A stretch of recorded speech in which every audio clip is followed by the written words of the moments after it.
Alors Martin, donc ce petit jeune homme qui est donc un peu spécial et qui s'intéresse aux plus exclus, tu parlais d'un sujet tabou finalement. C'est un sujet extrêmement tabou parce que 40% des femmes, personnes sans abri sont des femmes, donc c'est une population qui est particulièrement invisible davantage que les hommes et qui a connu de nombreux traumatismes. Et donc il y a une initiative qui s'appelle Règles élémentaires qui veut apporter des serviettes hygiéniques et des tampons aux femmes sans abri. À quel point c'est un problème? Parce qu'effectivement, toi tu t'intéresses à la question, tu n'as pas peur de ce qui est tabou. C'est un problème parce qu'on va prendre un exemple sur la page Facebook de Sansa. On a reçu le message de Anne-Claire qui raconte que quand elle avait ses règles et qu'elle était dans la rue, elle ne l'est plus maintenant, elle était obligée de mettre des t-shirts en boule pour justement se protéger, des règles. Et donc ça crée des mycoses, des infections, donc on ne peut pas avancer, la dignité on la perd, la confiance en soi elle n'est plus là, plus les agressions, enfin c'est extrêmement compliqué. Et donc là, c'est génial parce que ça montre que la jeunesse, elle a de la ressource et qu'on a envie de faire des choses. C'est l'histoire de Tara, qui est étudiante à Sciences Po et qui un jour dit « Moi, je veux plus que ce soit un tabou et je veux aider ces femmes sans-abri dont on parle pratiquement jamais. Donc, je vais lancer une énorme collecte dans l'établissement, donc dans Sciences Po. » Alors elle collecte quoi? De tampons, de serviettes hygiéniques. Et donc, ça a été, elle a collecté, il me semble, en 2015, pas loin de 20 000 produits hygiéniques. Pour les femmes sans abri. Stocké où? Alors en fait, c'est ça. Dans son armoire informatique. C'est ça, parce qu'en fait, quand on est une petite association, c'est compliqué, il faut avoir un énorme entrepôt. Oui, et en fait, elle les distribue ensuite au SAMU social qui est spécialisé pour aller voir les personnes en situation de précarité et sans abri. Et donc, leur donne ces tampons. Et alors, elle a fait une campagne en fait pour sensibiliser les étudiants. Donc là, c'est Alice, 29 ans, sans toit, mais des règles tous les mois. Leïla, 16 ans, pas un centime pour l'hygiène intime. Juliette, 36 ans, sans abri et sans serviette. Et c'est vrai que les femmes sans abri, on les voit finalement que très peu.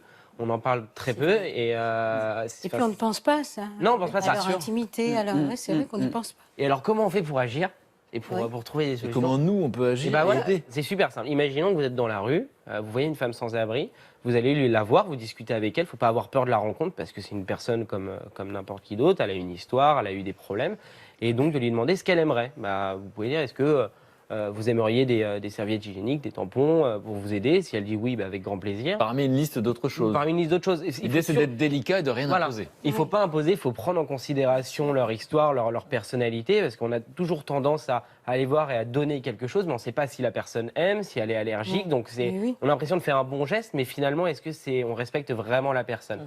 Donc, il y a aussi des points de collecte, donc pourquoi pas demander aux médecins ou aux pharmacies où vous allez, vous ne pourriez pas ouvrir une boîte pour règles élémentaires pour que les gens puissent donner des tampons, des serviettes hygiéniques, des produits, chez votre médecin, dans les écoles, dans les magasins. Ça n'existe pas pour l'heure, les collectes. Alors, elle a lancé ces collectes-là, mais ça peut être une bonne idée de continuer, sachant qu'elles ont plus ce rôle de relais que de stocker, puisqu'ils distribuent ça à d'autres associations. Donc, pourquoi pas aussi contacter la Croix-Rouge de Paris ou même d'autres, que le mouvement puisse s'étendre un peu partout. Ce que tu es en train de dire, Martin, effectivement, c'est que cette jeune fille, Tara, parce qu'on a l'impression qu'une assoce, c'est un truc qui est né comme ça. C'est juste une personne qui, comme toi, est un peu révoltée, indignée, et décide de ne pas prendre ça pour une fatalité. Exactement. Alors que c'est tabou. Et donc, elle va agir et déjà commencer à régler le problème avec ses 20 000 énormes. Et l'idée, c'est que tout le monde peut le faire en allant voir la pharmacie. En allant voir la pharmacie. N'ouvrez pas l'armoire. En provoquant, quoi. C'est ça, c'est que tout simplement, c'est qu'on ne peut pas dire ça n'existe pas, puisque ça n'existait pas quand elle l'a fait. Ou ton site, les sans-A, n'existait pas avant que tu le fasses. Donc en fait, c'est ça que je retiens. Donc c'est une prise de conscience, voilà, c'est de se dire si j'ai envie d'agir, tout le monde peut le faire aujourd'hui. Il ne s'agit pas de dire ça a été compliqué, non, si vous avez une idée ou envie de changer les choses, faut y aller, il faut foncer, et puis s'entourer de personnes qui ont aussi envie de changer les choses, et puis à la fin, ça fait ce genre de belles histoires en fait, et de solutions. Donc du coup, on voit une pharmacie, on demande à la pharmacie de collecter et de rentrer en contact avec Règles élémentaires. D'accord, voilà. Donc on met en contact les uns les autres. Exactement. Et on peut tous le faire. Exactement, ça fait un tissu de lien social. En plus, derrière, ça permet aussi d'aller voir les personnes sans abri, de rompre un peu ces préjugés, ces stéréotypes, de rencontrer des personnes qui ont une vie bouleversante, et pourquoi pas de les aider. Moi, j'ai plein de personnes sans abri et certaines femmes sans abri que j'ai pu rencontrer qui sont devenues des amis ça crée du lien, et c'est ça qui est important. Juste pour vous raconter, et il avait super froid quand il est arrivé, et je lui demandais pourquoi, parce qu'il avait donné son pull à quelqu'un juste avant de venir. C'est pour ça qu'il a enrhumé. C'est pour ça qu'il a enrhumé maintenant.